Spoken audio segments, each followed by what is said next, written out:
어느 날 한 아이가 엄마에게 물었습니다. 엄마, 인간은 어떻게 생겨났나요? 엄마는 대답했습니다. 하나님께서 아담과 하와를 창조하셨고 그들이 자녀를 낳았고 그 자녀들이 또 자녀를 낳아서 그렇게 되었단다. 그러자 아이는 또 다른 궁금증에 아빠에게 같은 질문을 하였습니다. 그러자 아빠는 반대되는 이야기를 했습니다. 우리는 수백만 년에 걸쳐 원숭이에게서 진화했어. 혼란스러운 아이가 다시 엄마에게 가서 물었습니다. 엄마, 아빠는 우리가 원숭이에게 왔다고 하는데 엄마는 하나님께서 창조하셨다고 말씀하셨어요. 어느 게 맞아요? 라고 말을 했습니다. 그러자 엄마는 웃으면서 말씀을 했습니다. 그건 간단해. 엄마는 엄마 쪽 가족에 대하여 말한 거고 아빠는 아빠 쪽 가족에 대하여 말한 거란다. 성도님들께 질문합니다. 여러분들은 어느 쪽 가족이십니까? 엄마 쪽이요? 네, 우리는 예수님 쪽 가족이죠. 우리는 예수님 가족이 되었으니 말입니다. 오늘은 어버이 주일로 부모님께 감사하고 그리고 존경을 표하는 특별한 날입니다. 성경은 우리에게 이렇게 말씀하셨습니다. 오늘 본문 2절, 내 아버지와 어머니를 공경하라.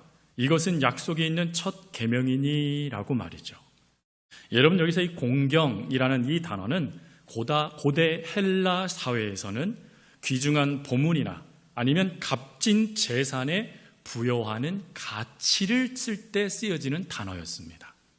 그러니 공경해라 라는 이것은 이런 의미가 있습니다. 귀한 예물처럼 소중히 여겨라. 부모에게 예의를 갖추고 존경해라 라는 의미가 담겨져 있죠. 그런데 이 의미가 담겨져 있는 이 공경을 주님은 또 뭐라고 말씀하시냐면, 오늘 본문에서 뭐라고 말씀하시냐면 하나님의 명령이다 라고 말씀하셨다라는 것입니다.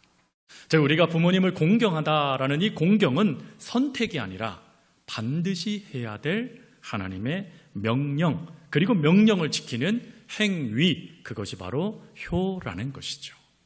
그러나 오늘 우리는 부모님의 사랑에 관한 이야기를 하게 되겠지만 사실은 이 이야기를 할 때 제 마음 한편에 무거운 것이 있습니다. 그것은 우리 중에는 그 부모님의 그 사랑을 충분히 받지 못하고 오히려 부모님 때문에 상처를 안고 살아가는 성도들이 계시기 때문에 그렇습니다. 그래서 어떤 성도는, 목사님, 설교 중에 부모님의 사랑의 이야기를 할 때마다 제 마음이 더 아파요. 저는 그 사랑을 한 번도 제대로 느껴본 적이 없어요 라고 말하는 분들이 계시기 때문이죠. 그러나 그 상처의 깊이가 지금 여러분들의 가치를 결정하지 않습니다. 여러분들의 가치는 여러분들은 하나님의 놀라운 창조물이고 하나님의 사랑받는 자녀입니다. 여기에 여러분들의 가치가 있고 여기에 여러분들의 사랑의 출발점이 있습니다. 바라는 것은 이제 앞으로 나누게 될 부모님의 사랑에 대한 이 이야기를 여러분들이 받지 못하였다고 안타까워하지 마시고 그것을 여러분들에게 적용하면서 여러분들이 그런 부모로, 그런 존재로 세워져 가기를 부탁드립니다. 그러면 하나님의 명령을 지키면서 부모에게 효를 다하기 위하여 우리가 기억해야 할 부모님의 사랑의 모습은 무엇일까요? 첫 번째로는 부모님의 희생적인 사랑을 기억해야 한다라는 것입니다. 희생이라는 이 사전적인 단어의 의미는 자신의 이익이나 행복을 포기하고 다른 사람을 위해 무언가를 내어주는 행위라고 이야기를 합니다. 그리고 이런 행위를 성경은 또 이렇게 말씀을 하세요. 요한복음 15장 13절 말씀, 사람이 친구를 위하여 자기 목숨을 버리면 이보다 더 큰 사랑이 없다니. 즉 희생, 그것은 가장 위대한 사랑의 표현이라는 것입니다. 그리고 이런 가장 위대한 희생의 이 표현의 완벽한 예가 바로 부모님의 사랑이라는 것이죠. 여러분, 부모님의 사랑 그리고 그 희생을 연구한 결과에 보니까 이런 글이 있더라고요. 부모님은 자녀가 태어나는 한 그 해, 그 해에 자그만치 700시간의 수면, 평균 700시간의 수면을 포기한다라고 합니다. 이 700시간이라는 이 시간은 대략 평균 하루에 2시간씩 우리가 7시간의 수면을 취한다면 그 2시간을 뺀 거니까 5시간 수면을 하잖아요. 그 2시간씩 3개월 동안의 잠을 포기한 양이라고 합니다. 즉 잠을 자지 못하시고 오히려 자녀를 위해서 수고하셨던 그 희생을 이야기하는 것이죠.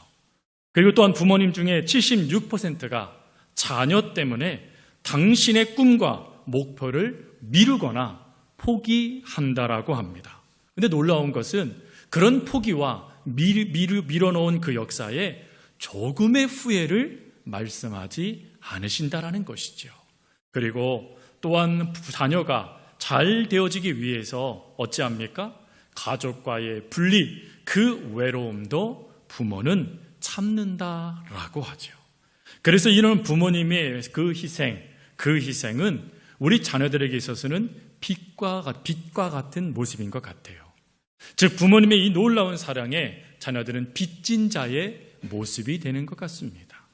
그런데 이런 놀라운 하나님의 사랑과 같은 부모님의 이 희생을 어떤 이가 또 이렇게 표현을 하더라고요. 스테인드 글라스와 같은 사랑이다 라고 말이죠. 여러분, 스테인드 글라스는 어떻게 제작이 됩니까? 깨진 유리 조각이 하나의 작품으로 연결되어 만들어지는 것이 스테인드 글라스입니다. 그런데 그 깨진 조각들 사이에 빛이 통과되어지면 어찌 되었죠? 아름다운 빛으로 변하여 그 공간을 가득 채우게 되는 것이 바로 스테인드 글라스의 힘입니다.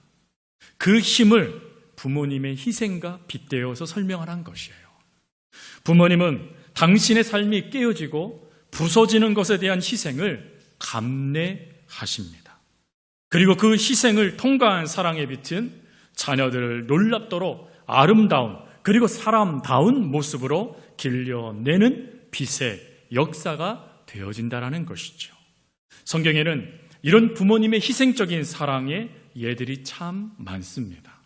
그 중에 대표적으로 마리아와 요셉의 예를 듭니다. 여러분, 마리아와 요셉은 평범한 약혼을 합니다. 그리고 1년간 결혼을 준비하죠. 그 1년간 결혼을 준비하는 약혼을 했으니 아마 각자 어떠한 결혼 생활을 할 것인가를 꿈꾸었을 것 같습니다. 그리고 소망도 했을 것 같아요. 그러나 그 희망과 소망, 기대는 완전히 무너지게 됩니다. 그것이 바로 천사의 방문 때문이었어요. 천사가 방문하여 마리아에게 수태고지를 하게 되어지고 요셉에게는 성령으로 잉태된 것이라는 말씀을 주어 그 말씀에 순종하라고 그들을 하나님의 놀라운 역사의 주인공으로 부르셨기 때문이에요. 물론 이것은 축복된 모습입니다. 그러나 현실이 어떠냐 하는 것이죠. 이들은 율법의 틀 안에 살았던 사람들입니다. 그러니 그 율법의 틀 안에서 이들은 비난을 받아야 되고 그 율법의 틀 안에서 수치와 모욕을 겪어야만 했습니다. 즉 예수님 때문에 마리아와 요셉은 고난, 어려움, 수치, 모욕, 괴로움을 당하게 된 것이에요. 그러나 그것도 하나님의 뜻이라 하기에 그들은 감내했다라는 것입니다. 그런데 여기서 끝나지 않죠. 예수님이 태어나자 헤롯 때문에 또다시 문제가 발생되잖아요. 헤롯이 2살 아이의 남자아이는 다 죽여라 라는 명령에 떨어져서 그 명령에 의해서 어쩔 수 없이 마리아와 요셉, 예수님은 피난 가게 되어집니다. 그러나 그 피난 가는 그것은요, 단순한 가족여행이 아니었죠. 전혀 다른 문화, 전혀 다른 나라에 마치 난민처럼 떠도는 인생이 된 것이 바로 예수님의 부모님들의 희생의 모습이었어요. 그리고 헤롯이 죽게 되고 그 헤롯의 아들이 또다시 왕이 되어지자 고향 땅 한번 밟아보지 못하고 변방, 아무도 찾지 않는 그 변방으로 마치 숨어들듯이 모든 인생을 숨지기며 살아야 될 수밖에 없었던 것이 마리아와 요셉의 모습이었어요. 즉 마리아와 요셉은 하나님께서 허락하신 자녀인 예수님을 위해서 고향도, 가족도, 친구도, 그리고 안정적인 삶과 자신들이 꿈꿨던 결혼의 생활도 포기하며 희생하였다라는 것입니다. 그러나 이러한 희생도 너무 귀하고 아름답지만 이 희생보다 더 위대한 그런 희생이 있죠. 그것이 바로 하나님 아버지께서 독생자 예수 그리스도를 우리에게 내어주신 희생입니다.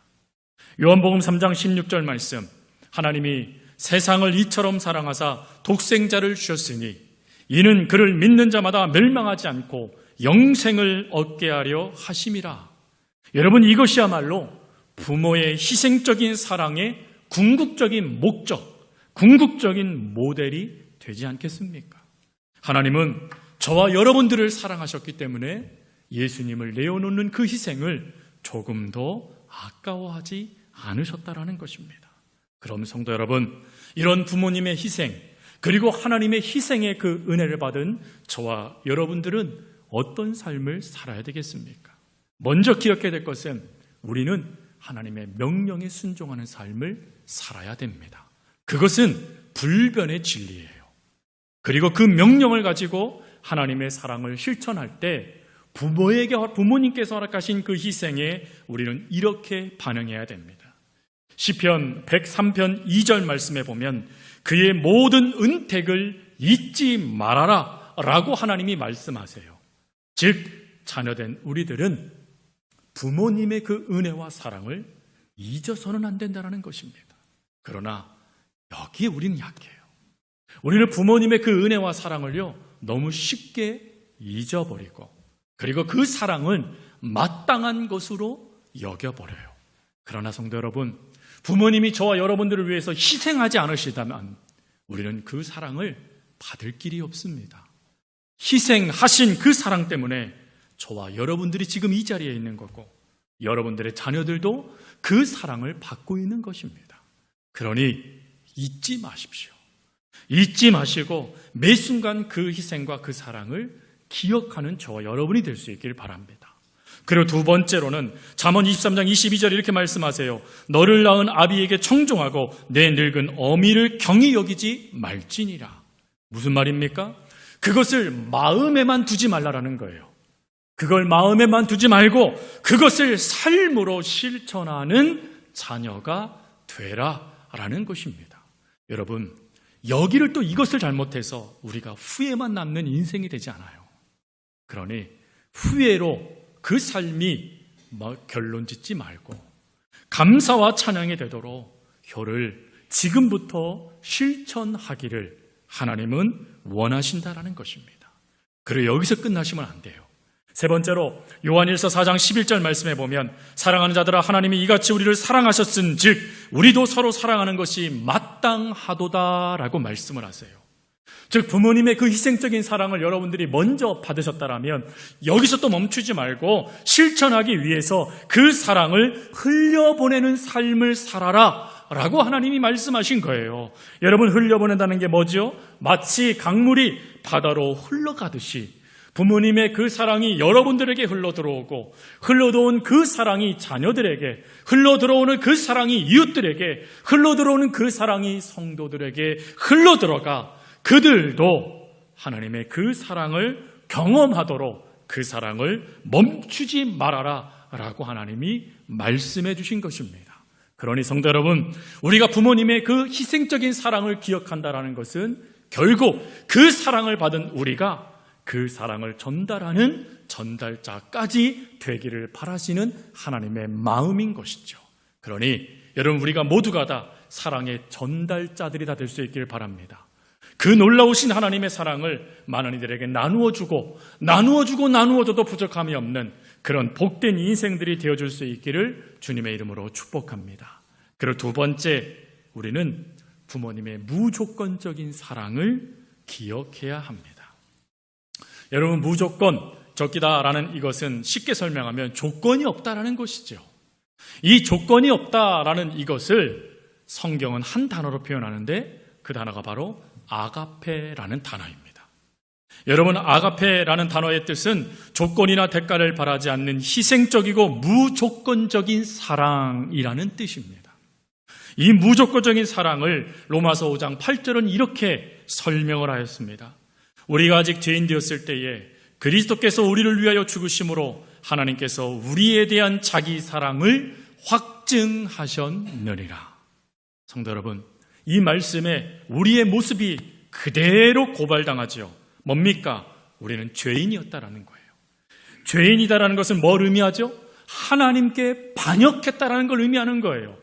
즉 하나님의 마음을 끊임없이 아프게 하고 그 아프게 한 것조차도 모르는 인생을 살았던 게 저희들이라는 거예요.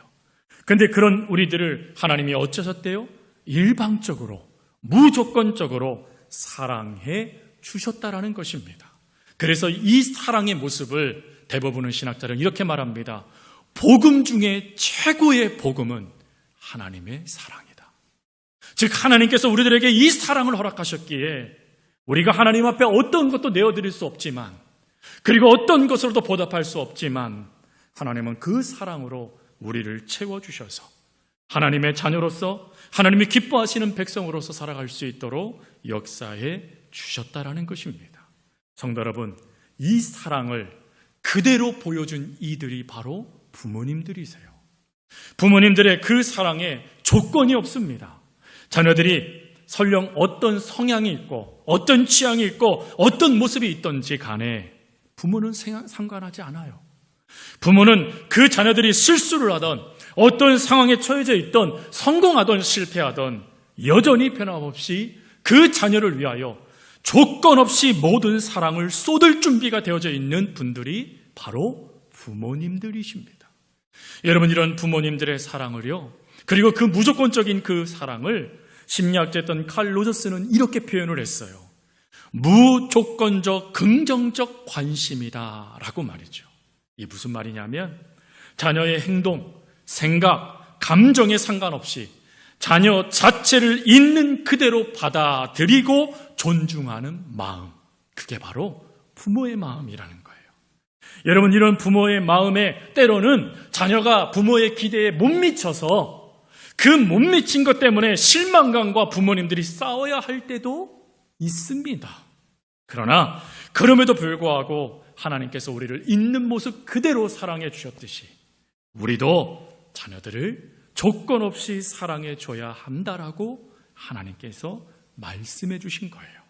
여러분, 이것을 분명히 깨닫도록 하나님이 예도 보여주셨죠. 그게 바로 누가복음 15장에 나와 있는 탕자의 비유, 아버지의 사랑장의 비유입니다. 어느 날 작은 아들이 아버지에게 유산을 미리 달라고 요구합니다.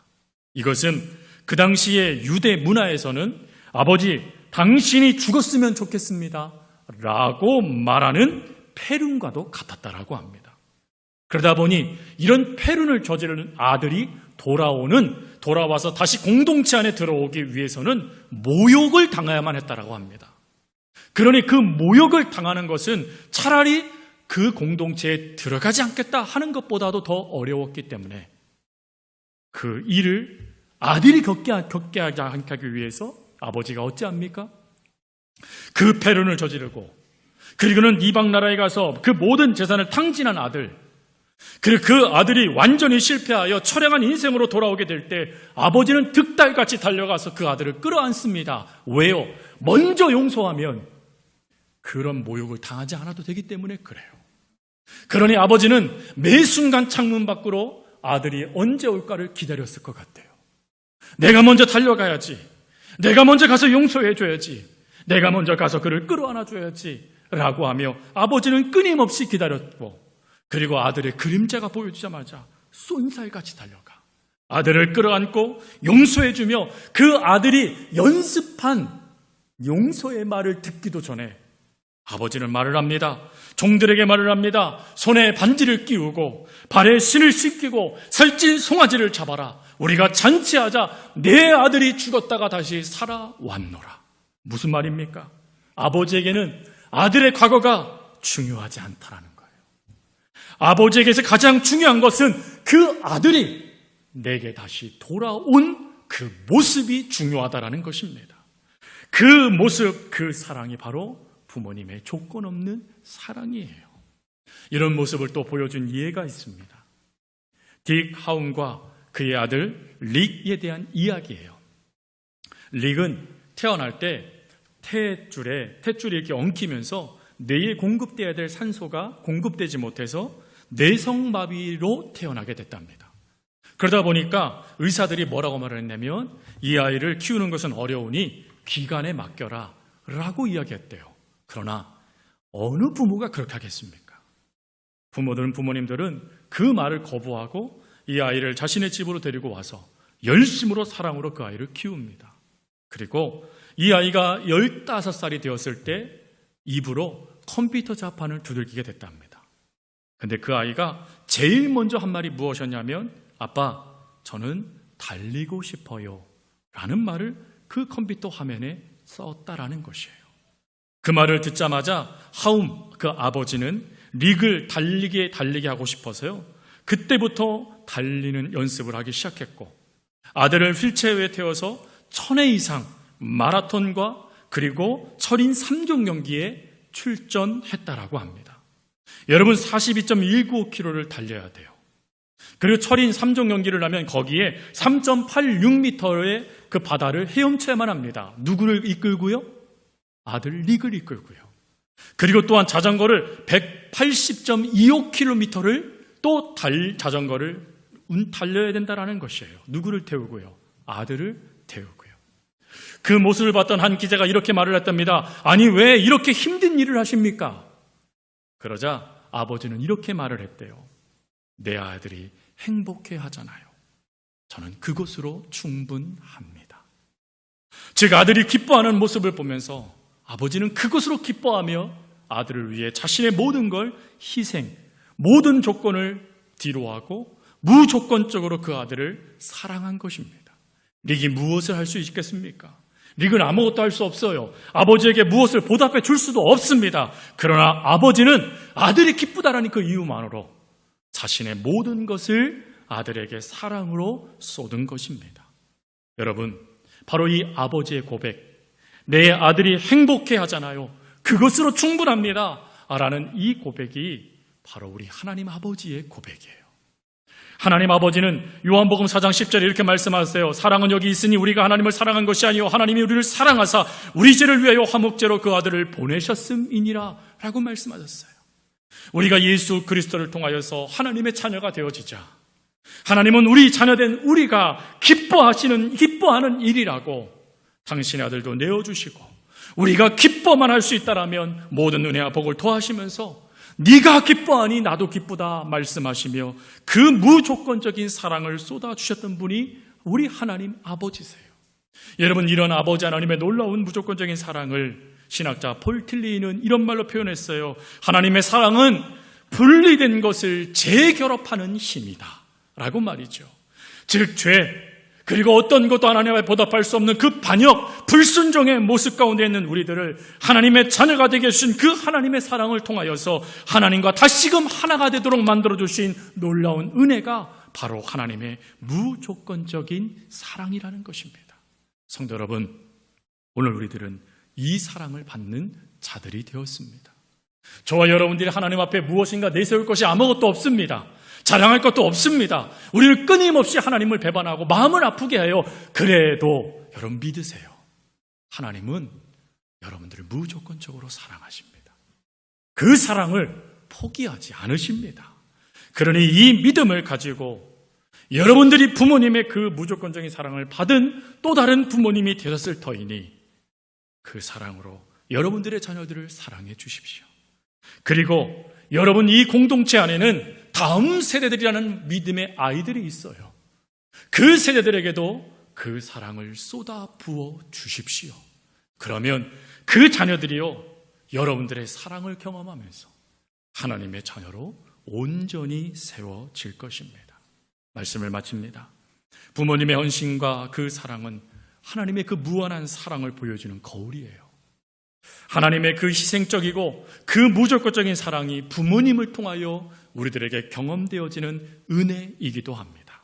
그러니 그 놀라운 사랑을 기억하면서 그리고 하나님의 사랑도 깨달으면서 그 사랑을 나누어 줄 수 있는 여러분이 될 수 있길 바라요. 비록 상처로 오늘도 힘들고 어렵다 할지라도 하나님께서 그걸 원하시니 그 삶을 살아내겠노라고 기도하며 그 걸음을 걸어가는 저와 여러분이 될 수 있기를 바라고, 그 속에 여러분들의 자녀들이, 그 속에 우리 교회에 있는 믿음의 다음 세대들이 바르게 세워져 아름다운 하나님의 공동체로 세운 바 되어지는 그 역사가 바로 여러분들의 그 사랑으로 이루어지기를 간절히 주님의 이름으로 부탁드립니다. 기도하겠습니다. 사랑과 은혜가 많으신 하나님 아버지, 오늘 어버이 주일을 맞아 부모님의 그 희생적이고 무조건적인 사랑을 기억하며 깊이 감사를 드립니다. 부모님께서 저희들을 위해 모든 것을 포기하며 보여주신 그 헌신, 그리고 조건 없이 품어주신 그 사랑을 마음에 새기며 그 사랑을 곳곳에 흘려보내는 저희가 되게 하여 주옵소서. 그리고 우리의 교회의 다음 세대들과 그리고 우리가 속한 가정의 자녀들이 바로 이 사랑 안에서 건강하게 자라나도록 사랑으로 그 모든 것들을 베풀어주고 그들이 기뻐할 때 함께 기뻐하는 저희들 되게 하여 주옵소서. 감사합니다. 언제나 저희들을 사랑하여 주시는 예수님의 이름으로 기도합니다. 아멘.